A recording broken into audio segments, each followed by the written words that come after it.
Olá, queridos. Nós vamos fazer uma reflexão da palavra de Deus no Salmo 103, no qual diz assim, versículo 1 a 3: Bendiz, ó minha alma, ao Senhor, e tudo que há em mim, bendiga o seu santo nome.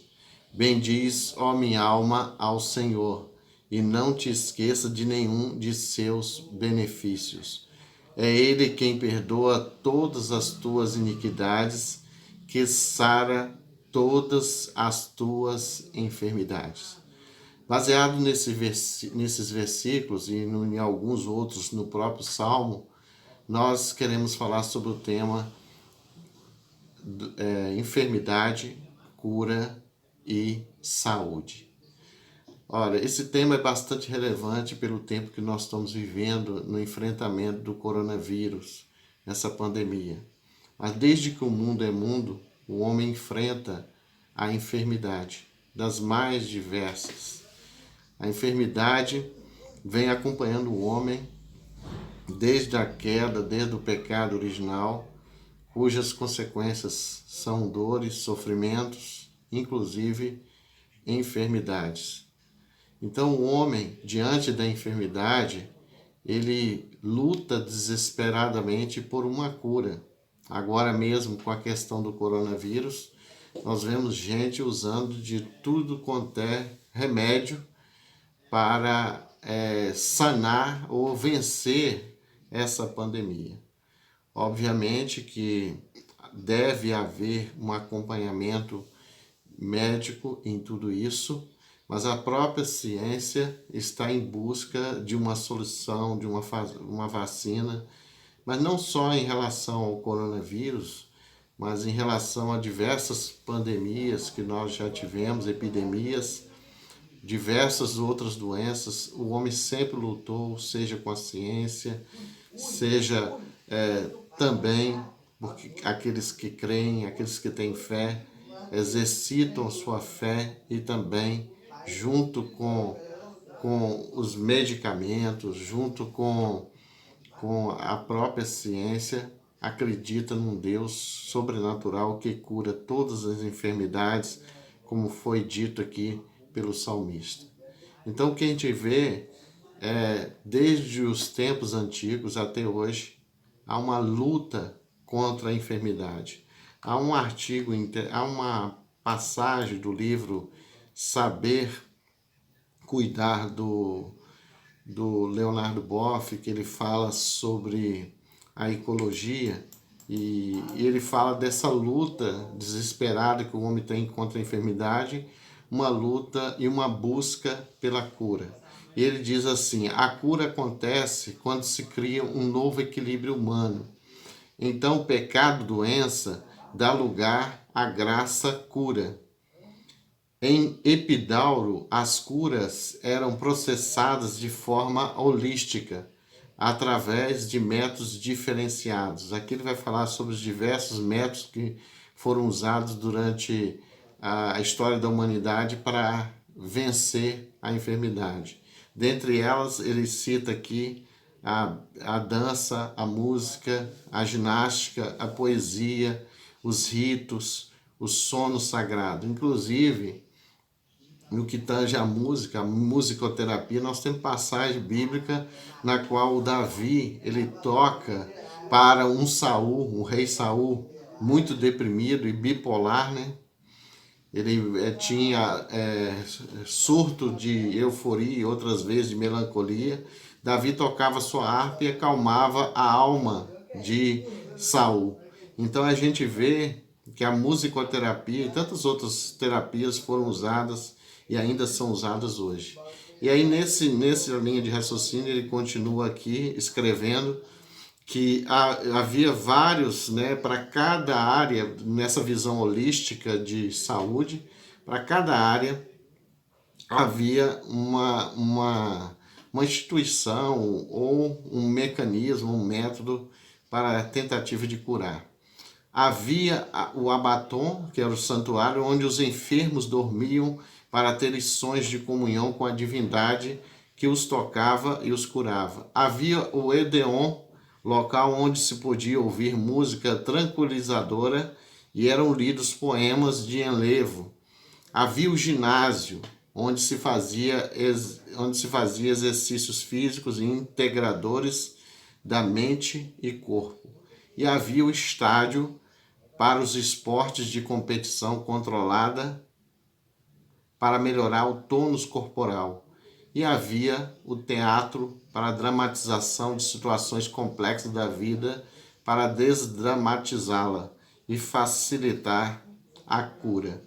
Ainda ele acrescenta que havia biblioteca onde se podia consultar livros, admirar obras de arte e participar de discussões sobre os mais diversos assuntos. O que se percebe nesse pedaço desse texto, esse pequeno texto da obra de Leonardo Boff sobre saber cuidar, é que desde os tempos antigos se utiliza dos mais diversos métodos de terapia. O que se percebe é que o homem ele luta desesperadamente por uma cura. E na realidade o objetivo principal é a saúde. Ele quer ter saúde. Mas o que nós podemos dizer sobre a saúde, já que nós estamos falando sobre isso? Na realidade, eu vou recorrer aqui à Organização Mundial de Saúde, que diz que saúde é o bem-estar físico, mental, social e espiritual.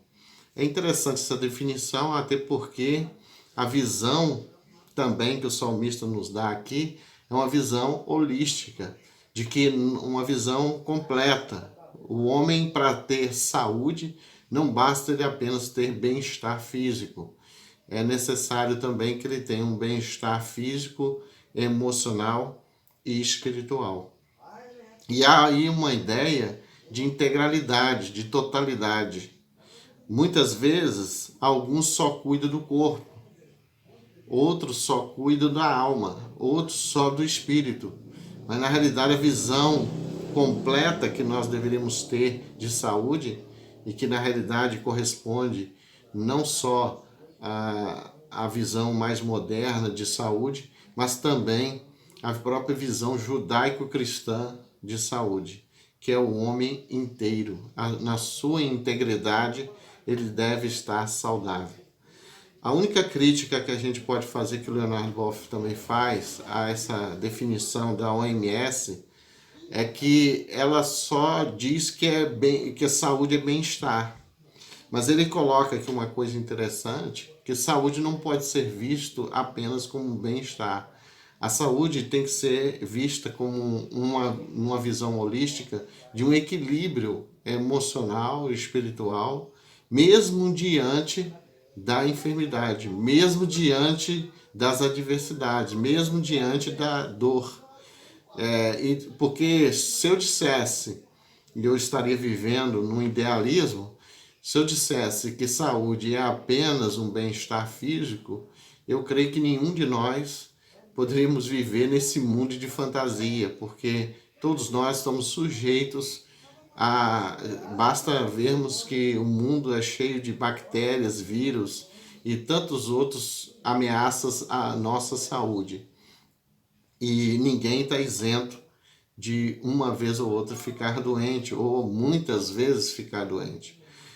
Mas o que o próprio Jesus nos deixa bem claro é que nesse mundo nós teríamos aflições, mas a nossa postura diante das aflições, diante das enfermidades, das doenças, agora, essa pandemia que nós estamos vivendo, a nossa postura deve ser de ânimo, a nossa postura, a despeito de tudo dizer o contrário, mas nossa disposição deve ser de ânimo, de fé e de esperança e de amor. Quando eu olho o Salmo, já que eu estou falando desses três assuntos, né? A enfermidade, como a humanidade procura a cura e como nós podemos ver a saúde, o salmista nos dá 3 dicas aqui a partir do texto, eu quero meditar sobre isso, de como nós, de fato, podemos realmente ter uma saúde física, emocional e espiritual. Em primeiro lugar, o salmista vai nos dizer que se nós queremos realmente ter uma saúde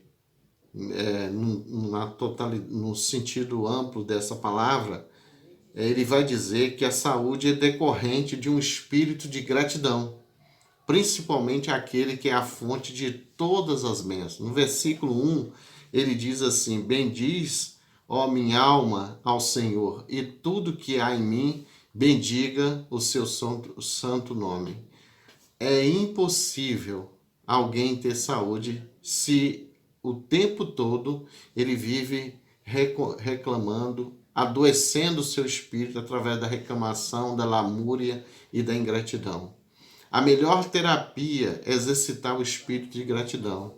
E há uma contribuição muito interessante de Tomás de Aquino nesse sentido. Ele disse que a gratidão tem três degraus para que nós possamos realmente tê-la. O primeiro é o reconhecimento. Não há como a gente ter gratidão se a gente não reconhece as inumeráveis bênçãos de Deus derramadas sobre nossa vida. E são imensas as bênçãos. O dom da vida, o próprio sol que brilha, que o próprio Jesus diz que é fruto da graça comum, né? O sol que brilha sobre justos e injustos, a chuva que cai sobre bons e maus. Jesus está indicando ali a grande generosidade do nosso Deus, do nosso Pai. E é preciso, se você quer ter gratidão, é você reconhecer o que o outro fez e o que Deus fez na sua vida. É claro que eu já até disse isso a algumas pessoas, que hoje nós vivemos uma geração com pouca gratidão, porque imagina, muitos jovens ficam de 30 a 40 anos dentro de casa, com tudo de graça, né? Internet de graça, água de graça, luz de graça. Então é difícil para eles reconhecerem que eles precisam tributar àqueles que os beneficiaram um mínimo de reconhecimento. Mas muitas vezes não reconhece, porque aquilo que se torna comum é difícil para nós estar o tempo todo reconhecendo que aquilo é dádiva, é presente, é doação, mas ele precisa reconhecer. Segundo degrau, segundo o próprio Tomás de Aquino, é o louvor e ações de graças. Por isso, nós, quando cultuamos a Deus, é um ato de gratidão, porque nós viemos à casa de Deus, ou até mesmo em casa, expressamos ações de graças como fruto da nossa gratidão a Deus. Há até um versículo bíblico lá em Hebreus que diz que o nosso culto é fruto dos lábios dos que confessam o seu nome. Não tem como, na realidade, nós sermos gratos a Deus se não reconhecemos tudo que Ele fez por nós, principalmente na cruz do Calvário. Então, o que a gente percebe? O próprio Paulo ele vai dizer isso, é muito interessante. Ele diz que o amor de Deus nos constrange. A palavra no original é nos impele. É como se dissesse assim: nós recebemos tanto amor de Deus, tanto benefício, que não temos como não ser impelidos a fazer alguma coisa. Aí vem o terceiro degrau que ele coloca para nós, que é a retribuição.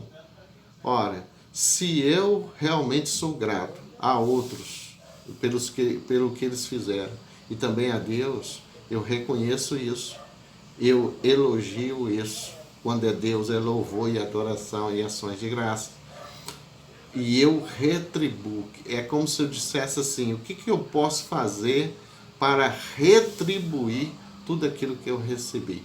É claro que em relação a Deus, nunca estaremos à altura do que Ele já fez por nós.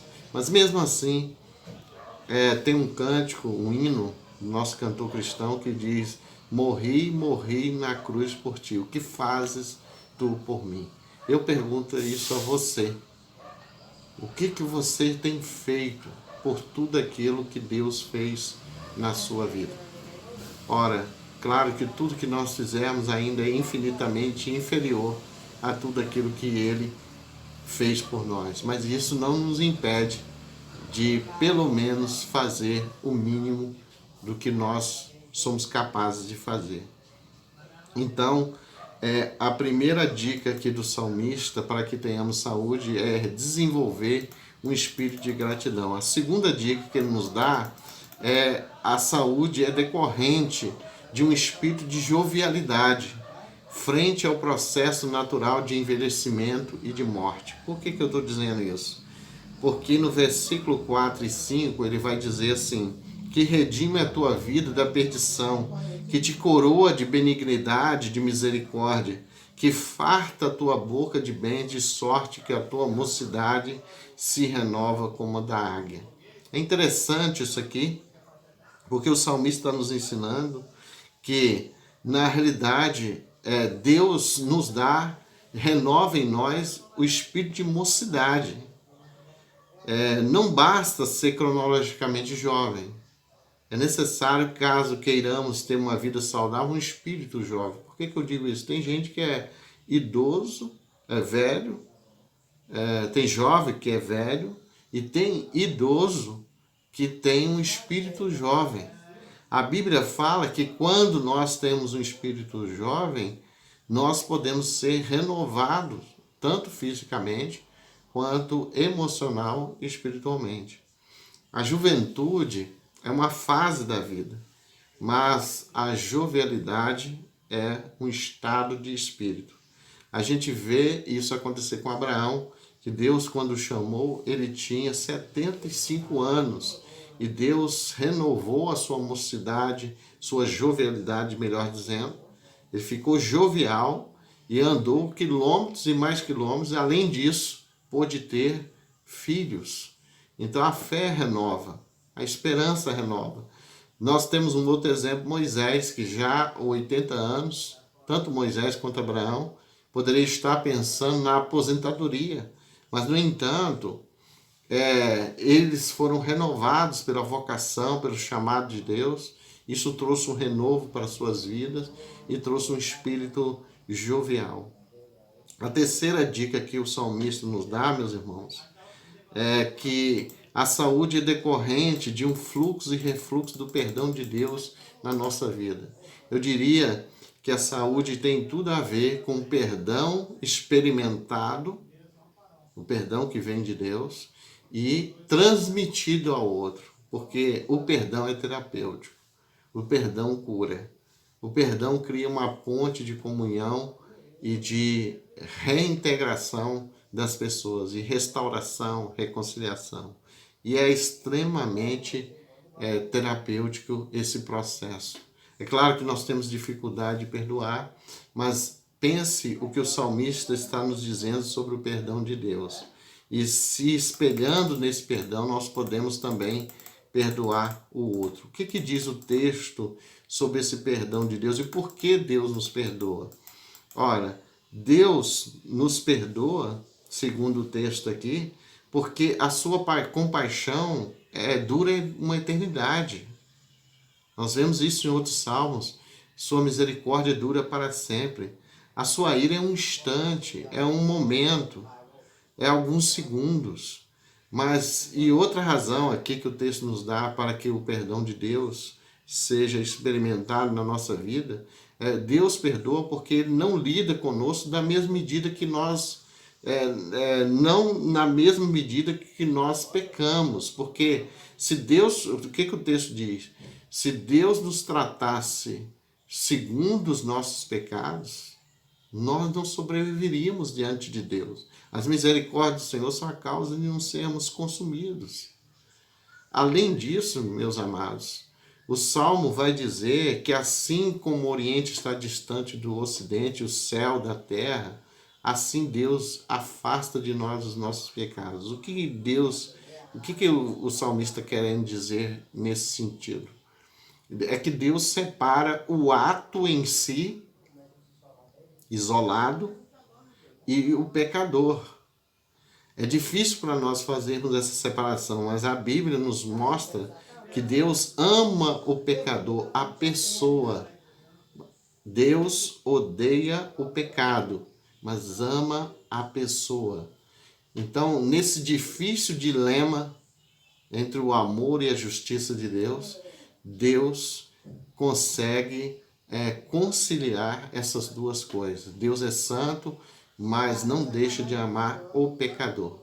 Um exemplo de que como Deus concilia isso é aquele episódio da mulher adúltera, no qual Jesus diz, manifestando graça, misericórdia e compaixão, diz: nem eu te condeno, mas também com um compromisso com a verdade, com a justiça, Jesus diz: vai e não peques mais. Então Deus separa o ato em si, que não pode, um ato isolado não pode condenar a pessoa por inteiro. Isso vale para o seu casamento, sua família, o tratamento que você faz com seus filhos e com os seus pais. Nós temos que entender que um ato de uma pessoa isolado não significa a falência total do caráter ou da vida inteira da pessoa. Deus faz a mesma coisa.